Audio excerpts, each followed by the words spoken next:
Past the rusted railings of a quiet Florida dock, a casino ship still floats with dead slot machines waiting under layers of mold. The Blue Horizon was not abandoned after one bad season, one failed owner, or one unlucky repair bill. It survived lawsuits, bankruptcy filings, a political fraud scandal, and the murder of the man who first saw money in its decks. What remains is a floating casino with no customers, no music, and almost no purpose beyond scrap metal. The man behind the empire was Konstantinos Boulis, a Greek immigrant who built his first fortune far from any casino floor.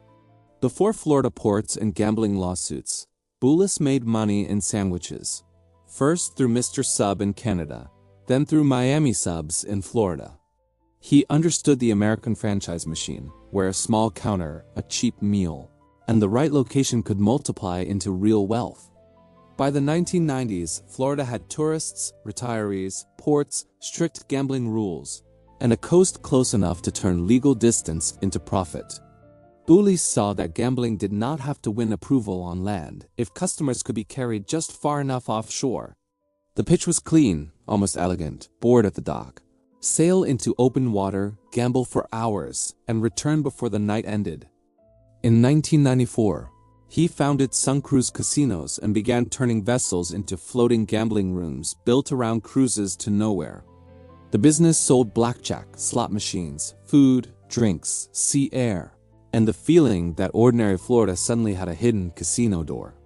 For passengers, it felt like a strange vacation, but for Boulis, it was a business model built on timing, borders, and appetite. Once the ships crossed roughly 3 miles from shore, gambling could begin, and every card table became revenue outside state control. The company grew because the demand was real, and because people were willing to spend hours trapped with chance, drinks, and losses. But the same loophole that made Sun Cruise clever also made it look predatory to residents, city officials, prosecutors, and gambling critics. Some saw addiction dressed as entertainment, with customers boarding voluntarily and then losing money in a place they could not easily leave. Allegations followed that casinos sometimes opened before the ships were far enough offshore, raising questions about whether the loophole was being abused. In 1998, authorities seized several Sun Cruise vessels, gambling machines, and hundreds of thousands of dollars, turning the empire into a public legal target. Still, the company kept sailing because controversy did not stop passengers from arriving, and cash still moved across the casino floor. Its most visible prize became a large advanced vessel near Jacksonville, later remembered through several names, including Blue Horizon.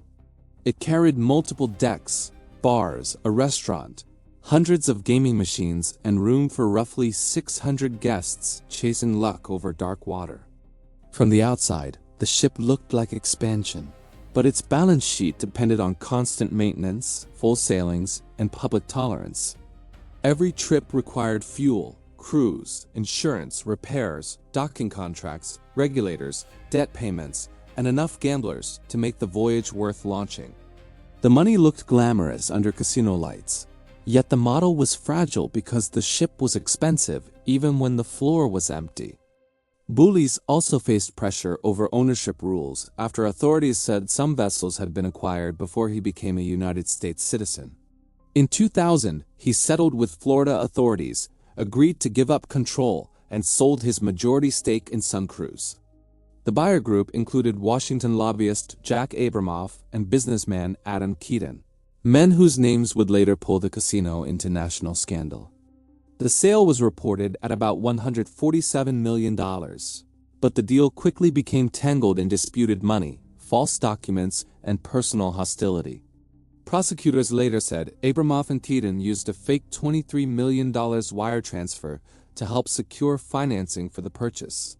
Boulis kept a small hidden interest, according to later accounts, and his relationship with the new owners deteriorated into accusations and threats.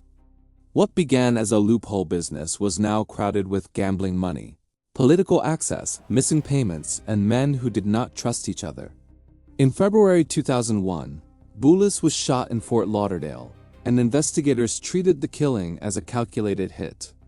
The murder did not just end a businessman's life, because it turned Sun Cruise into a symbol of how dirty the floating casino trade had become. 3 men were later charged in connection with the killing, while Abramoff and Keaton were never charged with murder. Abramoff and Keaton were charged in the Sun Cruise fraud case, pleaded guilty, and received prison sentences tied to the purchase scheme. For more forgotten stories of American money, power, and collapse, subscribe as we uncover the empires that looked profitable until the ruins spoke louder. After Bullis was gone, Sun Cruise kept operating, but the brand had lost the force and illusion that once carried it. The company went through bankruptcy in the early 2000s, changed hands, and continued sailing under a name already marked by scandal.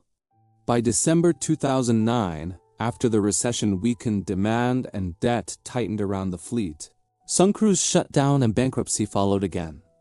The Jacksonville vessel passed to creditors, was repainted, renamed Black Diamond, and moved into another attempt at casino cruising. In Palm Beach, the new operation struggled quickly, proving that fresh paint could not repair a business model losing its reason to exist. Employees were left uncertain when the ship abruptly stopped sailing in 2013. Another reminder that floating casinos could abandon workers overnight.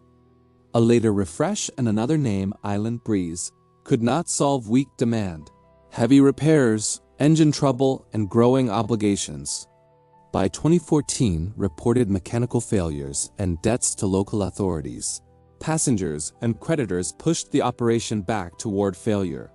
Still, another ownership group tried again, spending heavily on renovations and bringing the vessel back in 2015 as Blue Horizon Casino Cruise. By then, the ship looked less like an opportunity and more like a stubborn asset that kept attracting rescue plans. The Blue Horizon returned with repaired engines, fresh branding, and the same old question nobody could answer profitably. How many customers would keep boarding a specialized gambling ship when land-based casinos and changing habits offered easier alternatives? On March 30, 2016, Blue Horizon permanently suspended operations, leaving another failed attempt to turn legal gray water into lasting wealth. A few years later, the vessel was moved north and left in a former military dock near Jacksonville with no clear future. Inside, explorers found chips, chairs, gaming tables, bridge instruments, kitchen equipment, and casino spaces preserved like the crew had simply disappeared. But preservation turned into decay as Florida humidity spread mold, dust, mildew, blurred windows, and the smell of a business rotting in place. The ship remains a reminder that some empires do not end with explosions, only unpaid bills, locked doors, and silent machines. Keep watching Fortunes and Ruins for the forgotten American stories where money rises fast, power hides damage, and collapse leaves something physical behind. In the end, Blue Horizon is not only an abandoned casino ship, but a floating receipt for a dream that ran out of luck.